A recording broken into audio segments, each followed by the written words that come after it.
Met die algehele sonsverduistering wat vroeg in Desember in die noordooste van ons land sou plaasvind, het 'n groep internasionale pelgrims onder leiding van JP Malherbe en Will Raby met 'n ou Land Rover van die Kaap na Punta Maria in die Kruger Wildtuin vir die groot gebeurtenis gereis.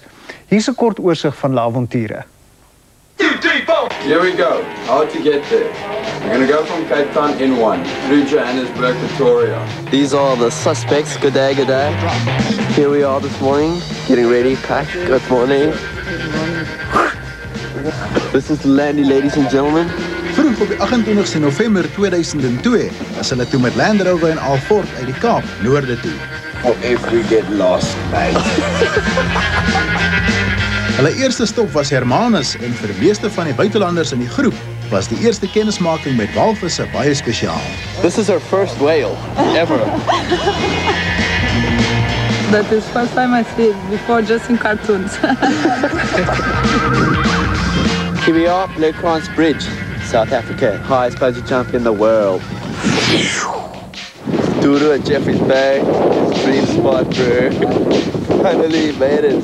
After that, we make our way through to Coral Sky. We should be jumping into a couple of buddies called Soil National who own the most beautiful plantation and should be staying there for a while. That'd be cool, huh? Van die Transkei af is hulle verder noord in die rigting van Johannesburg en het die Land Rover veral van die minder bekende roetes gery. Die groep het bestaan uit nasionaliteite wat strek van Suid-Afrikaners, Engelse, Turke, Braziliane en Switsers en al die pad Pietersburg toe was baie van hulle gereeld verstom oor ons land se natuurskoon. We come to a crossing in Pietersburg. There we take the R81. We take a lekker skerp draai to Gianyani. Then we take a right and another left to Magona. There we will find the next city where the venue is going to be, Punta Maria. Meer as 3000 mense van reg oor die wêreld het saamgetrek vir die sonsverduistering en die Punta Maria kamp by die Kruger Wildtuin het geborrel van afwagting. And for the weather report, that's in the news. What we have here is a psychedelic transplant with lots of people expected. Daar was ook maar min tyd vir slaap, want meer as 100 DJ's het om die uur die dansvloer in die middel van die kamp aan die bons gehou. Meeste van die mense was buitelanders en in die legende van 'n moderne Woodstock bosvolk opskop het 'n ongelooflike atmosfeer geheers. 4 Desember 2002. Binnekort sou 'n algehele sonsverduistering plaasvind.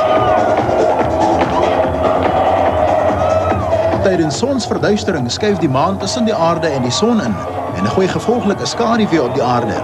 Dis altyd skouspelagtig wanneer die son so deur die maan ingesluk word, maar Suid-Afrikaners sal nou 28 jaar moet wag vir die volgende totale verdwyning van die son in ons wêrelddeel. Vir die groep van die Kaap was dit beslis 'n reis wat hulle nie gou sal vergeet nie.